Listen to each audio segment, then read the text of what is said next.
Hello, everyone. I am Jules, Director of vASN, and I'm here to welcome everyone at this important event of vASN, Memory Wars, Contesting History 30 years after the Soviet collapse.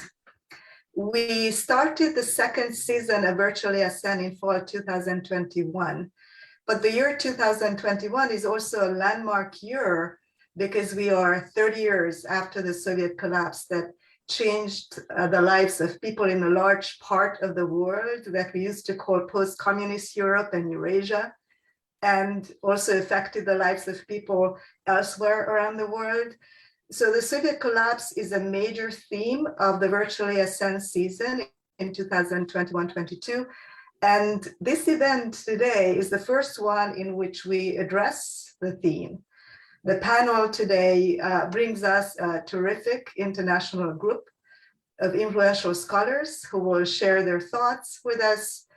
And I will introduce the moderator, Professor Peter Rutland, Professor of Government and at Wesleyan University, and also Vice President of the ASN and a member of the executive team of vASN. I'm going to give it over to Professor Rutland, and I wish everyone a wonderful event and conversation. Okay, thank you, Juja, and welcome to everybody on the webinar and on Facebook. And we're going to have a very interesting discussion, I think, today. As Juja said, 30 years after the Soviet collapse, we moved from a kind of bipolar theory of history in each side of the Berlin Wall to a much more pluralist and complex contested terrain of competing historical narratives. And so we have three experts today to talk to us, and we'll start off with a kind of Europe-wide perspective and then move down into the level of national legislation.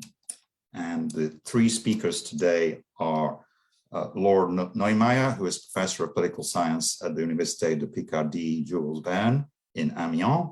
She has studied in Prague and Budapest and recently published the book Criminalization of Communism in the European Political Space After the Cold War. Following her will be Maria lksoo, who is a senior researcher at the University of Copenhagen. She has a PhD from the University of Cambridge and previously taught at the University of Kent, Brussels. Her books include The Politics of Becoming European.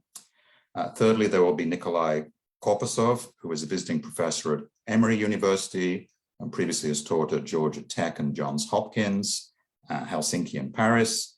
From 1998 to 2009, he was the founding dean of the Smolny College of Liberal Arts and Sciences in St. Petersburg.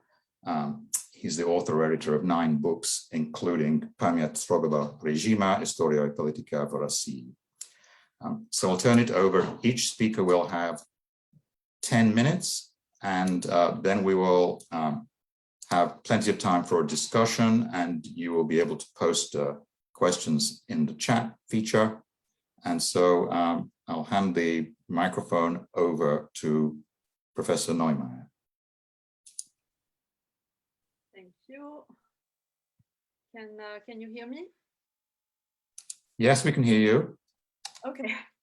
Okay, well, thank you very much for the invitation to participate in this seminar. I'm very happy to have the opportunity to talk about memory wars 30 years after the Soviet collapse. And I was asked to give maybe some general elements about the European dimension of memory wars. So I think it's worth mentioning that the Council of Europe, the European Union, so which are the main European organizations, have always had a kind of remembrance policy since the 1950s, since these organizations were created. And they have celebrated the common past of their member states in order to root the European project in a historical ground and to give it legitimacy. After the Cold War, Europe's dark past, and especially the Holocaust, was included in this heritage. and became the negative founding myth of European organizations. It became some kind of a negative justification for cooperation between European nations. Both organizations imposed also a remembrance accession criterion on their future member states from Eastern Europe in the 1990s. And they required the new democracies to critically evaluate their own complicity in the Holocaust and to give greater visibility to the commemoration of its victims. At the same time, in the 1990s, in the former Eastern Bloc, a historical narrative centered on the equivalence of Nazism and communism was gaining ground. And anti-communist circles formed and criticized the incomplete character of the regime change, which they claimed had allowed former socialist leaders to evade justice and to keep comfortable positions in society. In line with the paradigm of totalitarianism, a variety of politicians, academics, and activists made crime the essence of the communist ideology and stressed its structural proximity to Nazism. There were heated disputes about the Soviet era past in Central Europe, which were very early on uploaded to European organizations. And this sparked heated discussions about communism in the Parliamentary Assembly of the Council of Europe, starting in the early 1990s, and also in the European Parliament after 2004 and the enlargement of the European Union. Conservative representatives from the former Eastern Bloc acted as memory entrepreneurs and sought equal treatment of Nazi and communist regimes in terms of historical reckoning, collective remembrance, and legal accountability. Their interpretation of Nazism and communism as equally evil started to compete in European level debates with the Western European narrative, which made Auschwitz the standard of persecution and asserted the uniqueness of the Holocaust. In the mid-2000s, an anti-totalitarian interpretation of the Soviet era, this interpretation that claimed the equivalence between Nazism and communism, became hegemonic in European assemblies, which adopted several resolutions arguing for the equivalence of both dictatorships. But these representatives' requests to use criminal law to judge the Soviet era mass violence were not met. They wanted the EU to penalize denial of what they called communist crimes. They wanted the EU to institute an international court that would prosecute those responsible for these crimes. But these requests were not met. And remembrance and a new remembrance policy served as a substitute for a legal treatment of socialist era mass violence. In 2007, the EU created a new program called Active European Remembrance, which sponsors projects that maintain the sites and the archives associated with the deportation and the commemoration of the victims of Nazism and Stalinism. And this program was extended, it was renewed in 2013, and its scope was enlarged to include initiatives that cover not only the causes and of totalitarian regimes in Western Europe's recent history, such as Nazism, fascism, Stalinism, and totalitarian communist regimes. I quote here the European Commission. But the scope was also supposed to encompass activities concerning, I quote, other defining moments and reference points in recent European history. So this broader perimeter of the public policy attenuated the focus on Nazism and communism as two absolute evils that had initially shaped the EU's remembrance program. And this signals also the difficulties of anti-communist mobilizations inside European assemblies. Even if this anti-totalitarian discourse was not contested, and even if resolutions were adopted that claimed this equivalence, the anti-communist representatives actually talked to a narrow segment of the European Parliament, mainly other conservatives from Central Europe and the Baltic states. And the symbolic resonance of their activities in the general public is mostly restricted to the former Eastern Bloc. And in Western Europe, the visibility of the remembrance actions dedicated to the victim of communist crimes is very low. On the 23rd of August, for example, the signing of the Molotov-Ribbentrop Pact is commemorated mainly in the countries that were directly affected by this pact, and it's widely ignored in Western Europe, as opposed to the commemoration of the Holocaust victims on the 27th of January, which is widely acknowledged and commemorated in Western Europe. So I think what this means is that 30 years after the collapse of socialism in Europe, European level historical debates still remain structured around two different visions of the past. There is a first narrative in which the Holocaust is presented as a unique form of mass violence, as the negative symbol of a new Europe based on protecting human rights. And there is also a second narrative which demands that the gravity of gross human rights violations during the Soviet era be recognized as equivalent to the Holocaust, in the name of the universality of human rights and the dignity of the victims.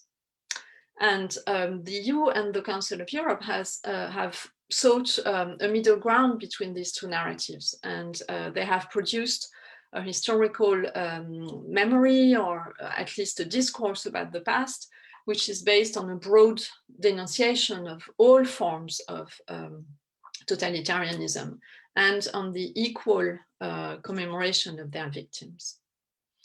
So there is an under-specification in this historical discourse, which was necessary to evade controversies over the ranking of painful past and the question whether communism was worse or as bad as Nazism. And after more than 25 years now of discussions at the European level, there is still an open question as to the legitimacy of the comparison of the Holocaust with other mass violence. And the controversy over communism engages the European institutions' capacity to produce a historical narrative that would be consensual enough while integrating new states with their own history. And there are still, even today, very strong difficulties to establish common grounds in Europe for shared culture of memory that would be valid on the whole continent. And I think these discussions about communism versus Nazism are one of the paradigmatic examples of this difficulty to establish some standards for remembrance that would be accepted regardless of the specific history of the countries concerned. So that's the end of the remarks I wanted to offer at the beginning of this talk. Thank you. Thank you so much for that very clear overview, setting up the parameters of the issue very legibly indeed. And now the floor is over to Professor lksoo. Thank you very much.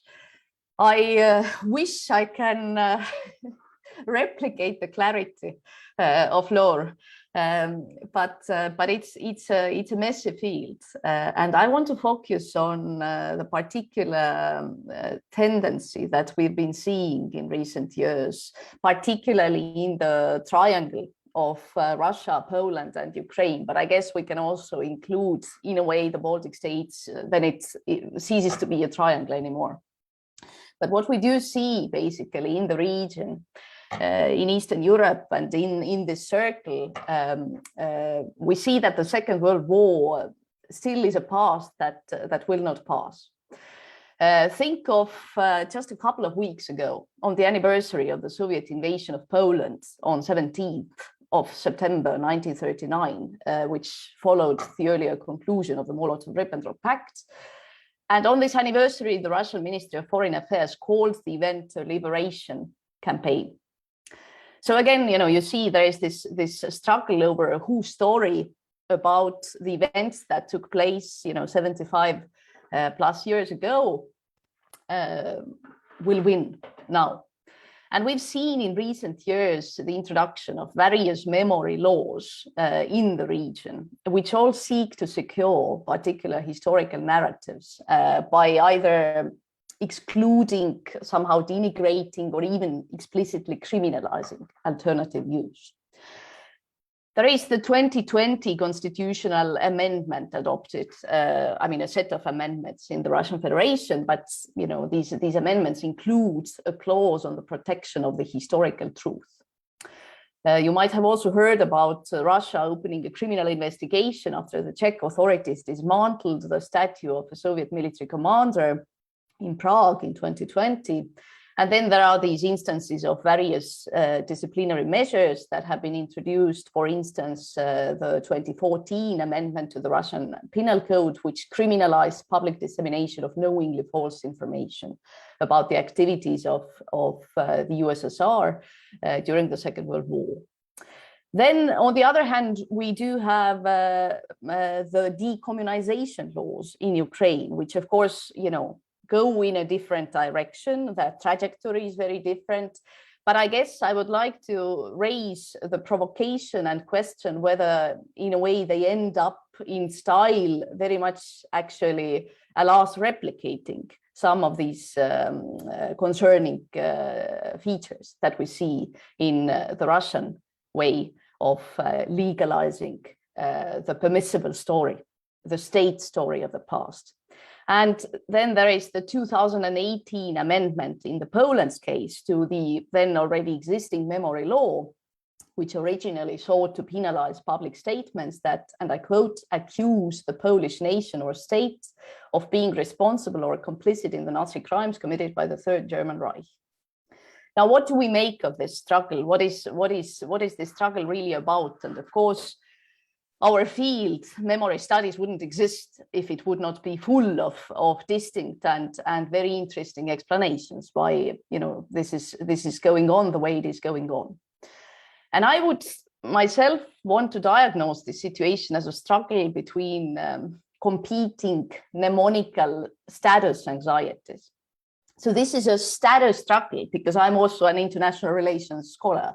So maybe I'm tuned to think in this way, but I increasingly see this as a status struggle, which is about these states' right to shape the memory order about and of the Second World War and their place in that memory order, because this is so tied to their self-identities as particular kinds of states, right? And this struggle has been defined by the efforts of formerly Soviet subjugated states to claim international recognition to their consolidated historical remembrance of World War II, to their victimhood and generally nothing but.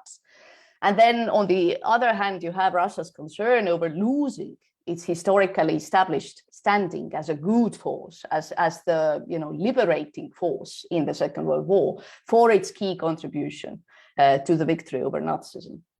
So for me, specifically, what is really interesting there is this link between mnemonical status anxiety and these militant memory laws that we've seen proliferating in recent years. And I think, in a way, these memory laws emerge as status symbols of sorts. They want to make this memory, a particular state story, secure and sort of nicely contain and freeze it, as well as, of course, send a message to the possible contestants, which in security terms one could call a particular deterrent message, dissuasive message. Don't do it. Don't come with your story. So I sought to make sense of this connection in an article that actually just very recently appeared in an October issue of the Review of International Studies. And there I argue that indeed we see different patterns, different types of seeking mnemonical recognition from the international society when we talk about what Russia and Poland and Ukraine are up to with their memory laws. So we can talk about Russia as a mnemonical positionalist actor that is very adamant about keeping its position in this post-World War II mnemonical order, and really countering any attempts to shake its position in this hierarchy also of how Russia and its role in the Second World War can be remembered. It certainly can't be about the beginnings of the war. It can only be about the role in defeating Nazism. Then we have Poland that we could identify as a mnemonical revisionist actor precisely because of trying to bring very explicitly the second aggressor story into the political debates and getting this recognition to itself as also a spotless victim, which has been the essence of this attempted or the first version of the 2018 memory law. And then, Ukraine is an instance of a country that is pretty clearly, with its set of decommunization laws, striving for a mnemonical self-emancipation. Now we see, of course, that the aims and trajectories are distinct when we compare these memory laws. But then again, these three types of mnemonical status seeking also still display very notable similarities in their thrust for legal institutionalization and at times even constitutionalization of their respective state stories or official memory narratives. So in a way, all three countries with their memory laws have sought to defend a certain sanitized national self-vision. And usually, when we get to the militant versions of these memory laws, we see pretty binary narratives, pretty simplistic narratives, where titular nations tend to get portrayed either as victims or heroes, because that helps to secure contemporary state identities. So in their very distinct ways, these three central cases at the heart of East European memory political contestations actually all display features of what I would like to call militant memocracy in action, which concerns their status struggle over their good name in the past for the sake of their standing in the contemporary international relations, in contemporary international politics. Now, the trouble with militant memocracy, just as with its conceptual inspiration or the template of militant democracy, according to which, of course, this neologism has been proposed, is that it's in danger of self-inflicted harm to the object of defense in the very effort to defend it, because militant democracy, with its precautionary and punitive measures, actually reveals and tends to reproduce rather than fix or heal the state's mnemonical anxiety problem. So it doesn't really do the work of ironing out these wrinkles from the non-linear past, because past almost inevitably tends to be, not the kind of a story that we might want to remember. So in that sense, when it gets to these memory laws in question, then they tend to be rather counterproductive to ethical memory work, to the ability of seeing also the other in oneself and not just, going on about hammering about how bad everyone else was. So militant memocracy as a phenomenon in that sense is aimed at self-exculpation it seeks to create and also, discipline and police and control this particular heroic or victimized fantasy of an entire nation via these memory laws that are there and that in a way work on a story of an entire idealized nation's self-image. And therefore, they are also vulnerable to the very common concerns that we see with militant democracy. I see Peter having returned to the picture, so I think this is a good point to stop and we can carry on in the Q&A part. Thank you very much. Thank you, Maria, and we're right on schedule, so we'll turn to our third speaker, Dr. Koposov.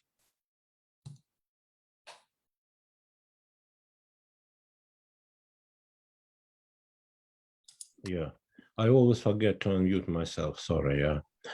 Well, thank you very much, and thank you for inviting me to be part of this very interesting panel. Well, actually, I wanted to focus my contribution to the discussion mostly on the Russian case. However, let me also say a couple of words which might somehow be already a reaction to what my esteemed co-panelists have already mentioned. Well, the title of the panel in which we participate today is, of course, 30 years after the Soviet collapse or something like that.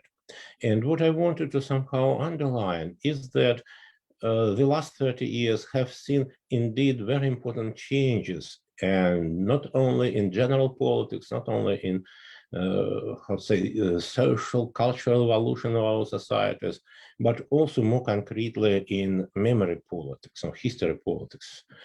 And those changes were not necessarily going in the same way in different countries and in the same directions in kind of broader scale.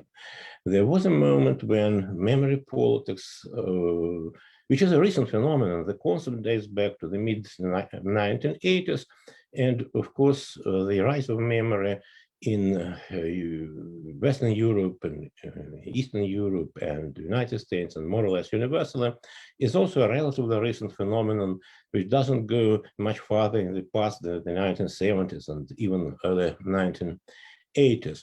So at that time, the overall feeling was that we are discovering something very important. We are discovering who we are through this new kind of connection to our past, to our memories, and to exploring our memories.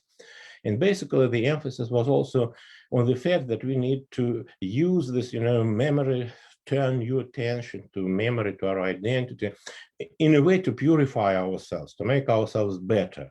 And make ourselves better means, first of all, to understand that we are not perfect. We did a lot of bad things. So there was a moment in this politics of memory, which it was basically developing in a kind of well, I would say in the direction of democratizing public cultures in our societies.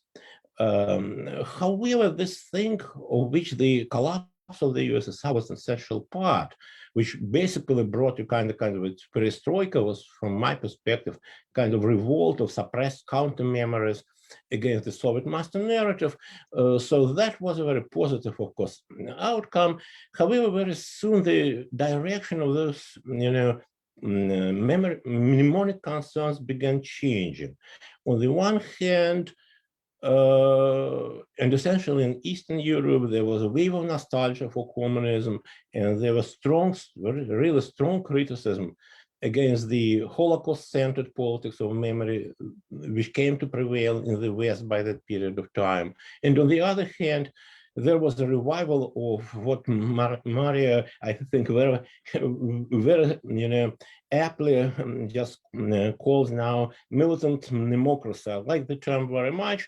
And this militant democracy is, of course, also a phenomenon which goes somehow in a line of continuity with the initial concerns with democratizing, our collective representations of the past, making them more humane and so on, but then it intercepts the tendency and tries to arrived to completely different, kind of goals. It's not now democratizing memory, it's just nationalizing memory. And this is what is happening, I guess, is a gradual change, especially visible in Eastern Europe and of course in Russia, from a more an attempts to develop more democratic culture of memory to, well, quite successful attempts to nationalize it. So I would say that the most prominent, the most obvious, change that has happened since the fall of the Soviet Union, which once again was a kind of an act of mnemonic politics, right? The most important change that has happened since was the rise of national populism and the interception of this politics of memory by national populists. National populists are the most active users of politics of memory in the present day world. They are not the only active users, and they are not the only dangerous force today, because there is also such a thing as left-wing populism, which, well, some people prefer to right-wing populism. Some people say they are equally good, equally bad. This is a kind of discussion which resonates, with the idea of the conflict between those who believe that communism was very different from Nazism and those who put them more or less on the same level. In any event, I'm not going to enter into the details of this discussion. What I wanted to say that basically left-wing populists sometimes also use history, but right-wing populists do it far more systematically. And in between of those two forces, the space which is still under the control of the more or less liberal democratic politics of memory, which is basically Holocaust-centered memory in the West plus heritage, cultural heritage-centered memory. The space of more or less democratic and liberal politics of memory is getting narrower and narrower and narrower. And even in Western Europe, the rise of populism is an obvious fact, and nationalizing memory politics is a kind of phenomenon which we all have to think about and somehow face. Now, Russia figures prominently on all that. Russia is, insofar as, well, more or less Western world is concerned, is, I guess, the most dangerous force now, internationally and culturally. Is the only country which doesn't avoid using force in international relations today in Europe. For the first time, really, and kind of aggressive wars have come back to our everyday life internationally, and that was all Russia's responsibility. It's all Kremlin made. And it comes as no surprise that, of course, the Putin regime is the most outrageous user of this nationalizing politics of memory. Maria had already mentioned this recent legislation over the past. There are more memory laws, 3 or 4 new criminal memory laws have been adopted just this year in the 4 or 5 last months. But in any event, they add not that much to what we already had in Russian criminal code. In any event, Russia is a kind of, it's often, this kind of role is often Russia's role is a kind of monster which demonstrates the most monstrous aspects of this or that cultural, political, whatever situation. But once again, my point is that it's not only Russia, it's in many other places. Unfortunately, this is also happening in this country, meaning the United States. It's very much present in Western Europe. And since I guess my time is about to somehow end soon, I would like to finish by proposing a couple of questions to my, once again, co-panelists. I have kind of question to Laure, if I may, first of all, and this is a question about this memory of the Holocaust. What I got from your presentation is that you believe that the memory of the Holocaust or Holocaust-centered historical narrative is still very central in most Western European countries. However, there is a tendency to think differently about that. And for several years already, some scholars are saying that this, cosmopolitan memory of the Holocaust is receding into the past, and a kind of new mnemonic situation has or is being now somehow generalized in Western countries. What do you think about France, especially in this connection? For example, the radical left in France, do they still share the idea according to which the Holocaust was such an unique crime, the crime of crimes, or they try to relativize also from the leftist perspective? Well, some people call it Islamogauchism, right? From this perspective, do they still once again share this Holocaust religion, if you want? And also, I have also a question to Mari, if I may, and this is a question of how you would situate, you know, the story of this Polish, Ukrainian, Russian triangle with regard to, you know, the legislation of the past within a broader context of memory laws. Memory laws are a very old phenomenon.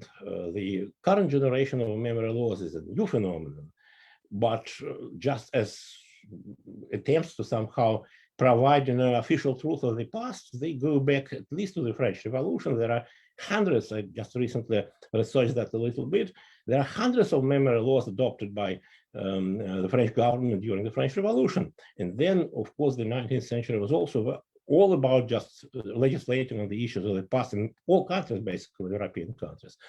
And also memory laws are not only now an East European phenomenon, basically they came to Eastern Europe from the West, from Western Europe. So what is perhaps very special to those East European memory laws of nowadays in comparison with first similar legislations in the West, and second, with the preceding tradition of the legislating on the issues of the past, and how does this difference, if it exists, relate to your idea of this militant democracy? Well, thank you so much. This is what I was going to say, I guess, as my just initial statement. Thank you. Thank you, Dr. Koposov, and you got us off to the discussion as well by posing some questions for your fellow panelists. So I will call up a couple of the questions from the Q&A and then add a couple of questions of my own and then give the floor back to the panelists. So Myra Waterbury asks a very key question for Dr. lksoo, which is who is the audience for this memory politics primarily? You are speaking as an international relations scholar, so it looks as if you're assuming that it's interlocutors in other national capitals, but to what extent is the domestic audience also part of the picture and the target for those memory laws? And I would add my own caveat to that question, which is how effectively are the memory laws actually being implemented? I mean, I know that, you know, in each country there are a couple of examples of somebody being sentenced to community service, but kind of is it just demonstrative, or is it actually this criminalization? Is it actually going to get serious? And I should add that Myra Waterbury, along with Angela Kaczewski, were the organizers of this panel, behind the scenes figures. So I want to thank those two colleagues for helping put this together, for putting this together. Another question we have in the chat room is from Dr. Shabina Kutai, who's writing, I guess, from India, and is asking about how this relates to broader topics of neocolonialism and the critique of communism as being kind of useful for contemporary capitalism to undermine organized labor and undermine objections to the spread of capitalism. So I understand in Poland and Hungary that's quite a complicated relationship, that the regimes are anti-communist, but to what extent is that translating into pro-capitalism, or can it be combined with kind of anti-capitalism, or at least anti-global external capitalism? And I would also throw in my own addendum to that question, which is, as Dr. Neumayer framed it, it's kind of starts off with European identity and the Holocaust, and then you add on to that anti-communism.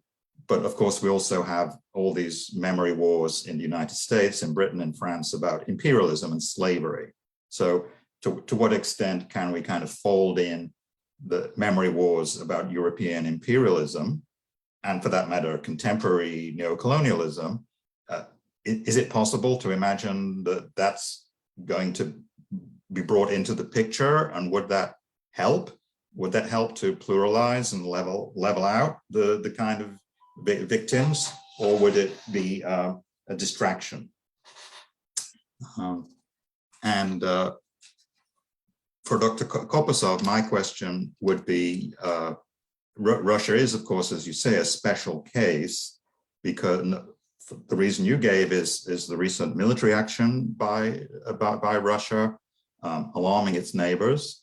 And then, of course, we have the problem that Russia was seen as the aggressor state in the past by its neighboring countries. So this is not a new phenomenon, obviously. And the fact that the Russian Federation considers itself legally the continuation state of the Soviet Union, not just the successor state, but legally a continuer of the Soviet Union, that puts the Russian debate and the Russian leadership in a particularly difficult position, because for Russia to kind of denounce its past as an aggressive Soviet state, as a Stalinist state, that's a kind of double burden for Russia. I'm not saying we should be sorry for them or something, but that's a kind of double burden for their memory policy to handle.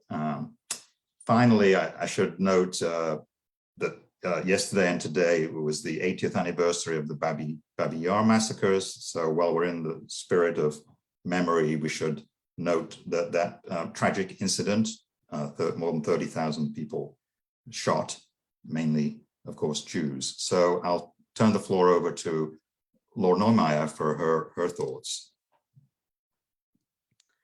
Thank you. Thank you for your questions. So the question regarding whether the Holocaust is still at the very center of memory or official memory in Western Europe, it's a very broad and complex question, which is actually linked to the other question that Peter was asking me about imperialism and slavery, and how to incorporate also these tragic episodes of European history into these debates. In France, I would say that the memory of the Holocaust is still very much really at the core of official public policy. There are many initiatives that are linked to the perpetuation of this memory, which are unfortunately caused by the rise of anti-Semitism and anti-Semitic acts, crimes which are committed in France. And I think that there is a strong consensus as to the importance of commemorating the victims of the Holocaust for very contemporary reasons, and which are linked to the this rise in anti-Semitism. At the same time, there are calls to broaden the historical narrative and to discuss the violence involved in colonialism, to be more open about the slave trade and the role that French part of French society played in that horrible crime. And it's quite a new trend, which has been actually strengthened by the current President Macron, who is very much involved in memory issues and in discussing very complex issues of the relations, for example, between France and Algeria, and the Algerian war and the crimes that were committed during this war by the French army, which had been taboo in official remembrance policy until his accession to power, because it's one of his priorities apparently in international relations and diplomacy to try to broaden discussions about the past. So I think there are maybe conflicting tendencies. This feeling that the Holocaust should still be very much at the heart of the discourse about the past because of the role that the French society played in the extermination of the Jews, but also calls coming from different parts of the political spectrum for broadening our view on the past and also tackling other mass violence that the French society took part in.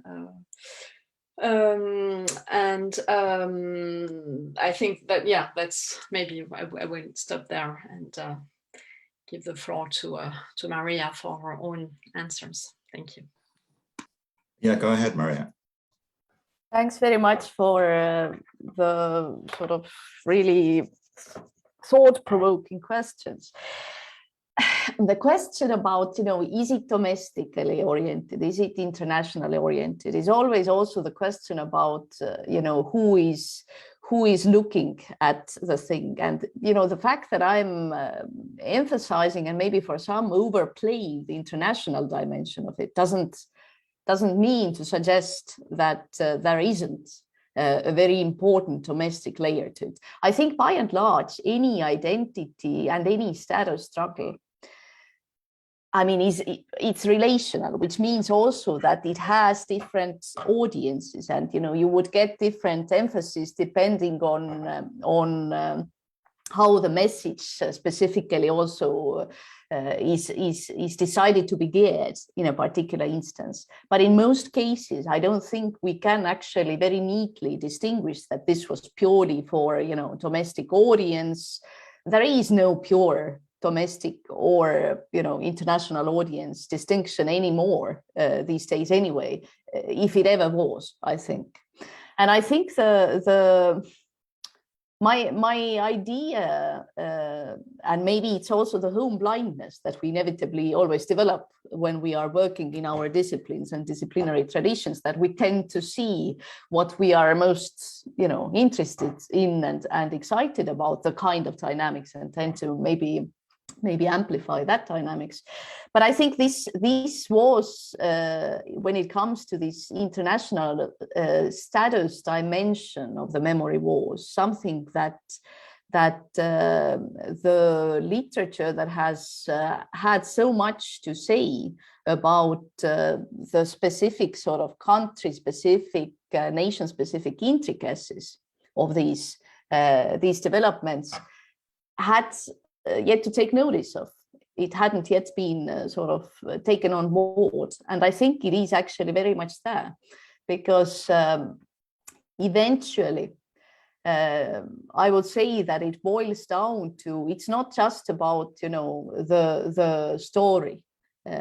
Identity struggles are important issues, because I'd suggest that, say, take the Russia's case, it's tied to Russia's rightful place in the international order, the earned place that it got as a result of this victory in the war. And that still is tied to this great power narrative, as well as, the P5 in the United Nations, among this sort of circle, this very special privileged place, which can't be questioned in that sense. So the story about the way the Second World War unfolded, or did not unfold, is also the story about whether or not Russia should have the kind of a privileged place in the international structure that it very much cares about, in the international order that is not just the international mnemonic order, if we call it this way. And I think any status seeking is relational, and as status literature would always suggest, it tends to be tied to a peer group. So it's always interested in, you know, the other's gaze and somehow getting the recognition in these various layers of the others who can grant the recognition. But I think there is also a very important respect and disrespect dynamic when it comes to Russia's relationship to these former Soviet subjugated states, because I think what maybe disturbs when we look at this dynamics, Russian political current political regime, particularly in this triangle, is that it's these supposed former subordinates who are, you know, actually creating all this trouble now. That has actually also, as Laure, you know, told us, got into these pan-European and beyond fora where, you know, it's at least discussed, if not necessarily changing the existing hierarchy that much as maybe these post-communist states would like that to be. And very briefly, just to answer to Nikolay's question, I think, I mean, my recommendation and my engagement with this question would be to suggest everyone to read your book, because I think you have brought out in your book very nicely the sort of distinct quality between these earlier memory laws, the dignity-based paradigm, human rights-based, at least narrative, if not, you know, again, this is an endless epistemological question about how genuine anything ever is, right, in politics. And then, you know, these post-Soviet, post-communist memory laws, which in varying ways are more about defending a national self rather than doing something beyond or even squeezing out a message that actually could be more universal beyond that specific national self. So I would stop here. Thanks. Great, thank you. And we'll go on to Dr. Koposov, and then we have some other questions. We'll start another round after that. Yeah, Maria, thank you very much for referring to my book in this case. But basically, my question was a little bit different from what I said in the book, because this concept of militant democracy that you are proposing emphasizes very strongly, and much more strongly than I did in my book, the changes, the most recent developments in this memory culture in the in Eastern Europe, especially this Polish, Russian, Ukrainian triangle. So what I really wanted and would like still to hear about your opinion about is whether this concept of militant democracy applies only to Eastern Europe today, or this is a broader phenomenon and there are tendencies to somehow militantly control memory in other countries as well now and before now in all countries in the 19th century and since. So it was a question basically not so much about the laws themselves, but about the possibility to apply your concept of militant democracy to other regions and other periods. So now, if I may, let me answer the questions that just about just Russia and yeah, of course, you know, well, that's true. We live in an age of state apologies and various, you know, measures that different societies take to somehow compensate other social groups or minorities within those societies for past injustices. And it's also obvious that what has been done or is being done now is, of course, not enough to fully reestablish this, you know, historical equity, whatever it is. Yeah. Any society which engages in this kind of enterprises has to deal with more or less the same problems as Russia with regard to the memory of the Second World War and other things. take this country, America has all reasons to be proud of its extraordinary accomplishments, and yet there are things in the past that not very many Americans are ready to recognize now. And just battles, conflicts around this, Confederacy memorials and stuff like that. This is kind of American version, and it's very difficult for many Americans to recognize the same thing that Russians don't recognize with regard to what they did to other nations during the Second World War. So I don't think that Russian situation is very much special from this point of view. What is special is that there are very few Russians, indeed very few Russians, who are ready, I don't know, intellectually, morally, from the point of view of civil responsibility they feel is theirs, to somehow, well, face those problems and maybe take a lead in convincing the fellow citizens that, well, this is something which we have to do. We have to recognize that, well, Russia is, well, it has many, many glorious pages in its history, and above all, Russian culture is, I mean, I don't need to, somehow make here any kind of advertisement for Russian culture. Everybody knows what it is. But I mean, Russia has also been traditionally one of the most disgusting autocracies in the world, in Europe at least. And it is now, until now, it is one of the few disgusting autocracies, right? Not very many things have changed from this point of view. And this may be precisely the present day situation when Russia claims to be a democracy, but by no means is a democracy, makes it very difficult to confront dark aspects of its own past, and there are plenty of those dark aspects. I'm not saying that it's kind of a uniquely dark experience, but it is quite dark experience in comparison with many other countries. And I also guess there is a question in the chat that I also wanted somehow to react to, whether there is a kind of there are attempts to somehow deal with the memory of Russian colonialism in the 19th century. Yes, there are attempts, but they go in a direction which is very much different from where there's similar attempts go in other countries. Most often, for example, there are being established monuments to Cossacks on the Russian-Chinese frontier, which are perceived by local populations as monuments to colonizers, which in fact they were. But at the same time, they are taken as a kind of a matter of pride by a majority of Russians who somehow feel that, well, we did good thing, we created a great country. So that creating this great country entailed a kind of colonial enterprise.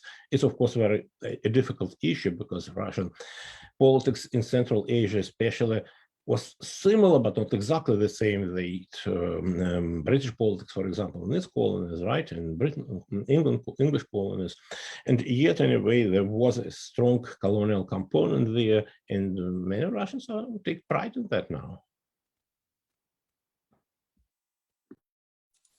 Okay, thanks. Yeah, I think even Tony Blair in Britain said he was proud of the British Empire at one point. So Maria, do you want to just respond to Nikolay's question?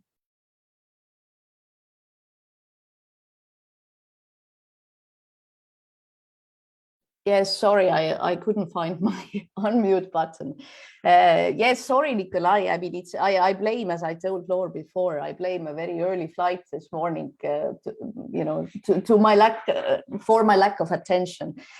The honest answer is that first, I'm not a historian to give you a comprehensive answer, and I would never, feel comfortable to fill in anything that. Conversing with you as a historian, right? And the second part of the honest answer is that this is actually something that we are, as part of the research consortium, going to look into in terms of, not going back all the way to the 19th century, as you were suggesting, but we are starting this project that actually on the conceptual plane tries to make sense of the distinction between what we can call memocracy, which is perhaps a much more common phenomenon in terms of, ruling on the basis of memory. All nations, as you rightly suggested, have various types of laws that we could also call memory laws that, do little somethings, somehow commemorate, sacralize, declare, have this political function in one way or another. Now the question is whether there is something specifically unique now about this penalizing streak or this particularly politically delimiting streak that compares to the earlier but differently directed idea of militant democracy. So that is what this conceptual analog is playing with. How do we distinguish between memocracy, memorare kratos, ruling on the basis of memory, that is more benign, perhaps more innocent, if you will, and then militant memocracy that actually seeks to defend a nation's memory via certain exclusionary disciplining means. And I think if you want to stretch it, I mean, of course, you could also say that the current trend of, that you see in the so-called culture wars that happen between the so-called woke and the more conservative right are all also policing very strictly certain borders. And metaphorically, you could also call it that. But I think we are still very much working with my colleagues, who you well know, on actually establishing clarity on what we should and what we should not call militant democracy per se, in order for the concept to actually retain value and analytical purchase. And we try to do that, broadening the gaze from this triangle that I described to also cases such as Hungary and the Baltic states, but using the German template of militant democracy, regulating the Holocaust denial by legal means as an example of what happens if certain constitutional concepts travel and how they also become sort of remolded as a result.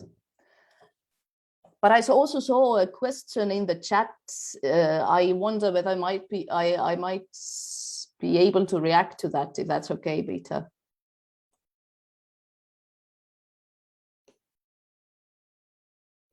Yes, go ahead if you want to. Okay. So I think Victoria. Yes. So when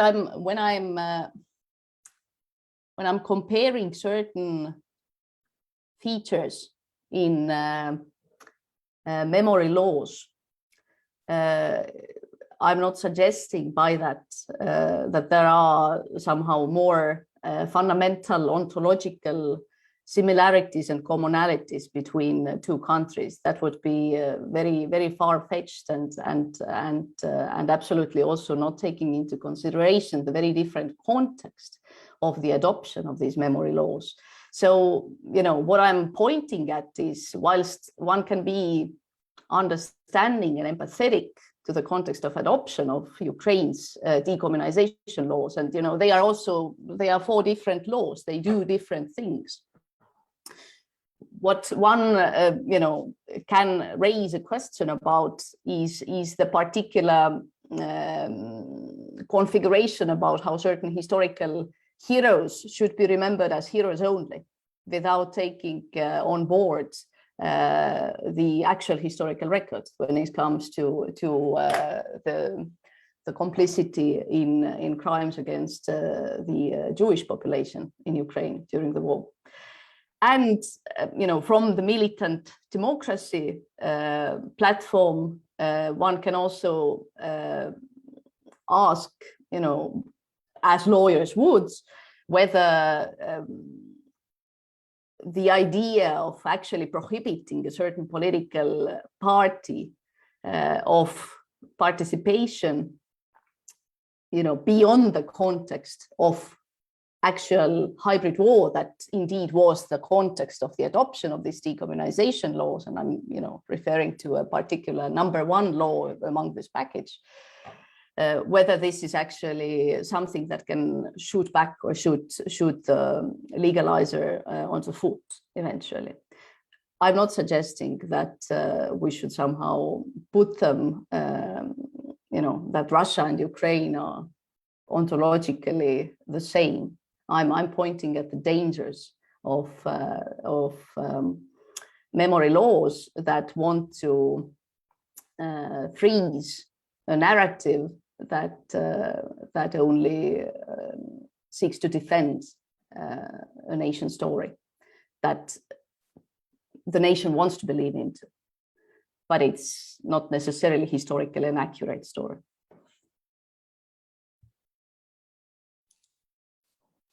Okay, thanks. So I'll pick up a couple of the questions from the Q&A that haven't been addressed, and then I'll pose another 1 or 2 questions of my own. So we have Margarita Fabricant saying that the stereotype of East Europe was as a place kind of living in the past and obsessed with the past.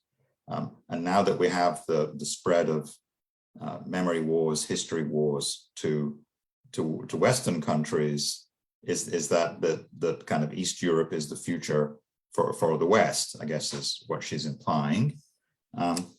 Another person in the Q&A asks about the impact of all this on actual scholarship. I mean, I think we can probably all agree that criminalizing certain types of memory and putting it into legislation and using it, weaponizing it for international conflicts, that's not going to lead by itself to very, very good history being written. But I guess the question is, what is the space within these countries, whether they're democratic or not democratic countries? What is the space for good scholarship and real seeking out of truth and putting that truth into at least the minds of students, if not a general audience? And that leads on to a question from Damon Lynch, who cites an Estonian TV series about school violence as being particularly good at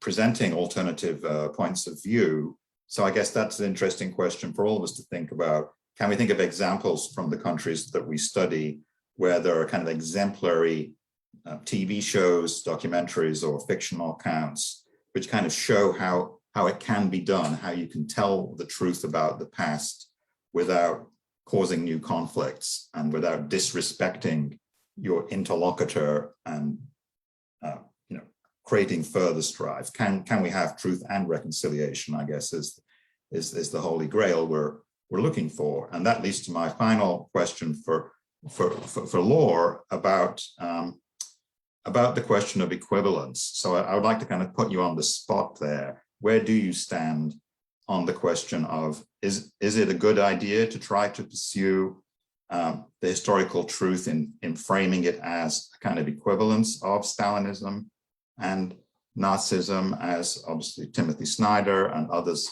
have done? Or, the risk, I guess, is that just will further antagonize Moscow and make life more difficult for everybody involved. So that's I don't have an answer to that question. That's why I'm asking you that question. So maybe Laure could start off. Okay, thank you. So maybe I will start with the first question, whether Eastern Europe was an exception in its obsession with the past and the passing of memory laws. Just I would like to start by just reminding that, actually in France, there was a first history law, or memory law rather, which was adopted already in 1990. And it was a law that penalized the denial of the Holocaust. And since then, there has been a series of laws mainly relating to hate crimes and the Holocaust, but also a law that was adopted that about colonialism and colonization as a crime against humanity, and that actually predates the current wave of memory laws in Eastern Europe. So I think that there is a debate maybe about the chronology of these memory laws, and if I have the impression that they were maybe actually transferred from some Western European states to Central Europe rather than the opposite. And but it may be also that France is an exception, but they were really early on memory laws, and very heated discussions about the Holocaust and the role of the French state and the French population in the Holocaust already in the 1990s because of very high profile trials of former high-level civil servants who directly sent Jewish people to their death. So it's actually there is quite a long history of memory laws in France, just as an example of Western Europe also being interested in its dark past. The second question about which was about how to achieve truth and reconciliation, and whether popular culture such as TV shows could be useful. I think it's a wonderful tool to raise discussions and to also maybe have discussions about the past that go beyond closed academic circles such as ours tonight. And again, in France, there was recently, or quite recently, a very popular TV show called French Village, which was extremely popular and portrayed a village during the Second World War between 1939 and the trials that happened, the very quick trials that happened right after the liberation of France in the late 1940s, and that was extremely popular, and it was a very nuanced and very complex vision of what people did and did not do, and how to establish complicity in the Holocaust, and also just the rise of this Pétain regime in France. And I think it's an example that when popular culture is involved, it can really have an impact in renewing and broadening the scope of discussions. So I am happy to hear that there are other examples. I wish I could see the Estonian TV series, and I hope that it will be available one day with the subtitles so that we can all discover what this is about. And your last questions about the equivalence of Nazism and communism. I think it's an extremely complex question, and that should be left to historians who are, I'm not trying to point fingers or anything, but I think in such a complex and hefty debate on the equivalence, that one should really stick to established historical methods, and try to be as I don't know, to respect, you know, the norms of scientific work, and looking at sources, looking at evidence, and that they should really be very strict boundaries as to what kind of outlook you take on the debate, and whether this debate should antagonize foreign governments, I think should not be a prior concern. I think you should just try to leave this issue to yeah, academic debate that should really respect some common standards of as you said before, a good history, and maybe not trying to oversimplify the vision of history, because as Maria was saying also before, I think that maybe the worst danger would be to have a Manichaean or binary vision of history. And it's when you look at the details of what the development of the Second World War and its aftermath, and the complexity of some historical figures, I think the aim should really be to go for the complexity rather than a binary black and white vision of history, which is a danger, I think, for all of us in terms of academic value of our work, and also in terms of the political repercussions of this work sometimes.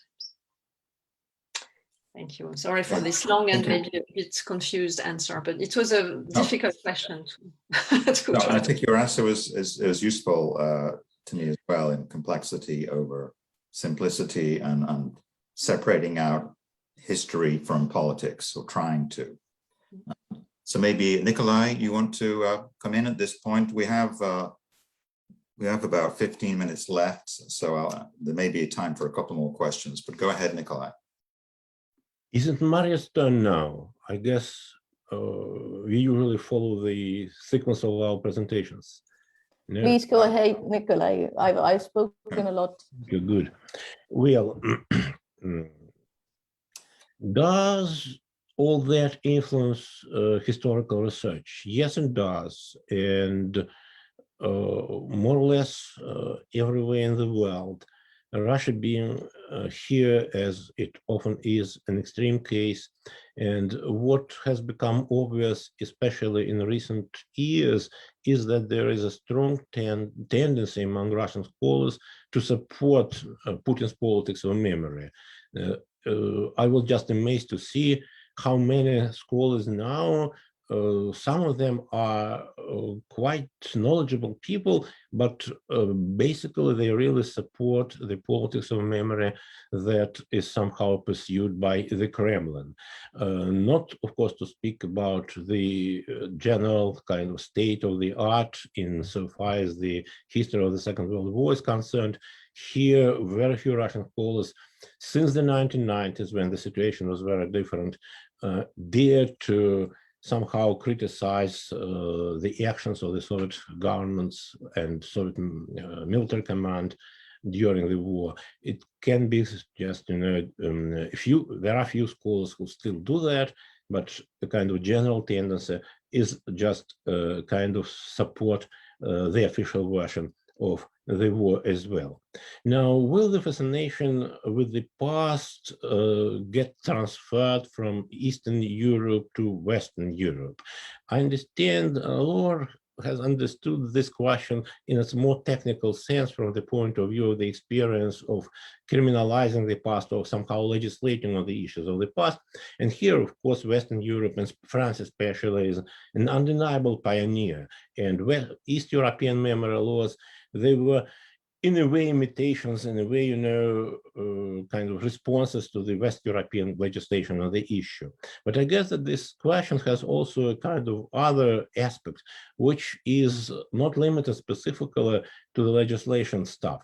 It also has to do with, the increasing tendency to politicize history and precisely to somehow violate the distinction between objective historical research, professional academic activities, and the mobilization of historical knowledge for the sake of politics, and most often bad politics. So this rise of national populism, which is primarily, from my point of view, responsible for this tendency, is mostly an East European phenomenon, but it also is powerfully present in the West. And my answer to the question about the Eastern Europe somehow expanding its norms of history politics to other parts of the world is that this is a very likely possibility, and this is something which will be accompanying the further rise of populist movements, national populist movements, but also left-wing populist movements in the world. I do not expect anything good in terms of, this wave of historical manipulations becoming slightly lower to happen in the coming future. Should we care about, other nations or other cultural other groups' reaction to our own ideas about history? Yes and no. I think we should do whatever we can. We cannot do a lot, but to the extent that we can do something, I think that we need to depoliticize history as strongly as we can. No to history politics, no to memory politics. Let's try to get back history to us academics. It's almost impossible to do, but this is the only thing which is worth doing. Thank you, Nikolay. Maybe Maria, you can come in now if you want to say anything.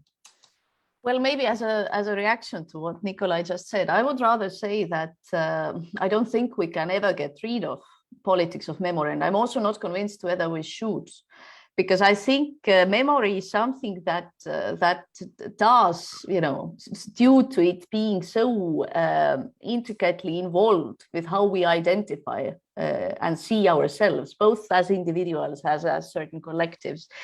It can't be somehow, left depoliticized. It's always political. What we need, I think, is better history. And in parallel, I think we need more questioning about why we remember the way we remember, also more self-questioning, which is where this unpeeling of what you might refer to as negative politicking, I think, would start. Because this way, you, of course, acknowledge that you are vulnerable, and you might also find out ugly things that you don't want to, face and look into. But this is the only way. This is the only way to both remember, if you will, more ethically, more honestly, as well as actually have more reconcilable or sort of functional relationships between also political collectives. At least I firmly believe that. But very quickly, just to say, there are so many things that are fascinating about this theme. I think besides, how we can bring more nuance and more of these, shades of gray into the popular culture and monumental culture of how we do the remembrance work and how we do also the politics of memory. I think states, in terms of how they orchestrate the remembrance rituals, can also be much more nuanced. And I think we are also seeing this, but this is also inevitably imbued, as anything is, with power. So I guess you can find more nuance from the cases or states that have less ambitions in that regard, or are less vulnerable in terms of the sort of international power ambitions, which is why I would not expect too much nuance yet from the case we've discussed most, Russia, today, as a state, unfortunately. Yeah, I think it's interesting to think of it in terms of a nuance, complexity axis, and then a power projection axis, and you can fit different countries into that 2x2 matrix. We did have a question in the Q&A from Cynthia Dupont asking about what is democratic memory. To some extent, Maria was addressing that. Maybe Nikolay could pick up that question of what is the model, I guess, for democracies handling memory? Should there be a standard narrative, as the EU originally came up with a standard narrative, or should there be pluralism from the beginning, kind of thing? And the questioner cites the example of Srebrenica in the Netherlands, and as I do recall, the government fell in the Netherlands in consequence of the report about the the Dutch battalion in Srebrenica. So there was some accountability, as I understand it, but I guess there's always room for more. On this question of the East Europe spreading to the West, of course, Laure pointed out the long-standing memory debates in France. And we also have long-standing memory debates elsewhere in the world. I'm thinking of East Asia in particular, Jennifer Lin's book, Sorry States, about comfort women in Korea, and the Nanjing massacre becoming such a big issue for China. So if anybody wants to address that huge question of, do you see parallels with the memory wars in East Asia? Is it a generational thing that as the generations of survivors die out, there's a kind of perceived need to memorialize and to teach the new generations, because that living memory is being forgotten? That's one possible causal factor. And then the other, obviously, is the end of the Cold War, which kind of loosens up the politics and enables more space for debate between two allies of the US, in that case, Japan and Korea. So I don't know who would like to go next. Just kind of unmute yourself and chip in, whoever wants to pick up the ball from there. Well, I would be happy to answer a couple of those questions, if I may. Well, what is democratic culture of memory? I don't know. I use this concept often, but in a much more narrow sense. I use this concept to refer to a culture of memory that emerged in some democratic cultures in Western Europe and the United States in the 1980s and 1990s, and which was based on two mutually compensating, aspects. On the one hand, it's the memory of the Holocaust, and more broadly, victimizing the past is kind of victim-centered cultures of history. And on the other hand, is a politics of fascination with the national heritage, cultural heritage, which compensates for, dark impressions of the first sort of memory. That was a compromise between more left-wing and more right-wing, tendencies in the politics of memory as they expressed in the 1970s. And I think that was an acceptable model. I doubt whether it is, it will survive the current stage of, political and cultural battles. Now, the question of Southeast Asia is a fantastically important question. Things are very similar indeed between Japan and South Korea, Japan and China, to how they are between Turkey and just Armenian sympathizing world, or between Russia and Ukraine, Russia and Poland, and stuff like that. What is the most enigmatic and intriguing for me personally is why it coincides in time.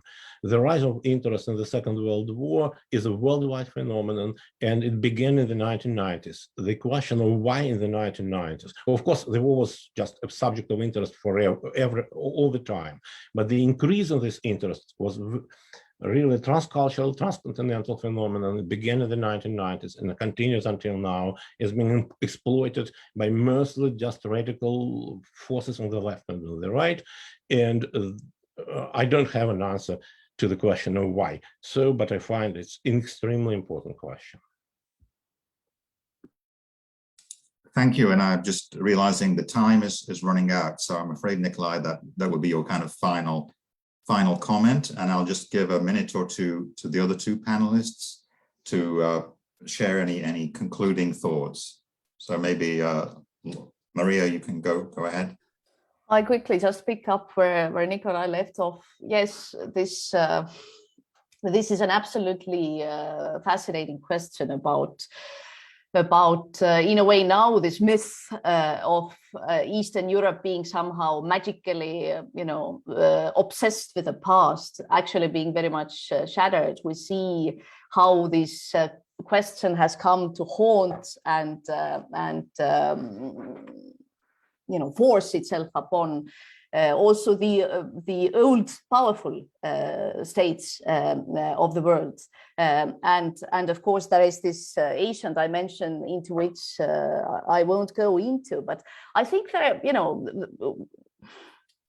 an ontological answer would be to say that all political communities care about the continuity and the particular sort of narrative, and somehow, you know, being in charge of that narrative. That's the sort of ontological security argument. It gets disrupted for different communities at different points in different ways, you know, who has to deal with the colonial legacy, who has to somehow reclaim its statehood and build up the story of why it needs to be, deserves to be a state, and so on and so forth.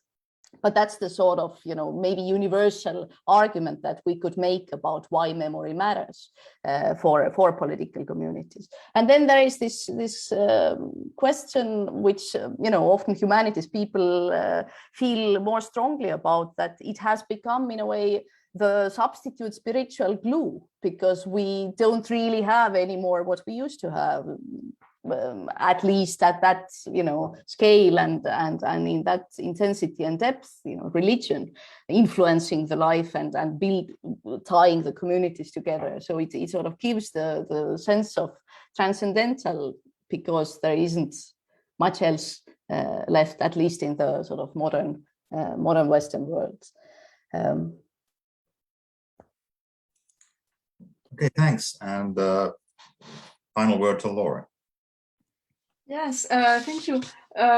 Maybe just a word about your question about what is a democratic culture of memory, and you said that maybe one answer would be pluralism, and I think that's really important. I think that's the best definition to me of a democratic culture of memory, because what is important is the recognition that they can be and they should be different perspectives on the past, and that the worst that can happen is try to impose one type of interpretation of the past, and I think it's one of the danger of these memory laws, which can be adopted with very different motivations and very different rationales, but the common danger of these laws is to impose a unique discourse on the past, and that's a very thin line to walk, actually. Great. Well, thanks to the three panelists. We worked you quite hard, and these are not easy questions.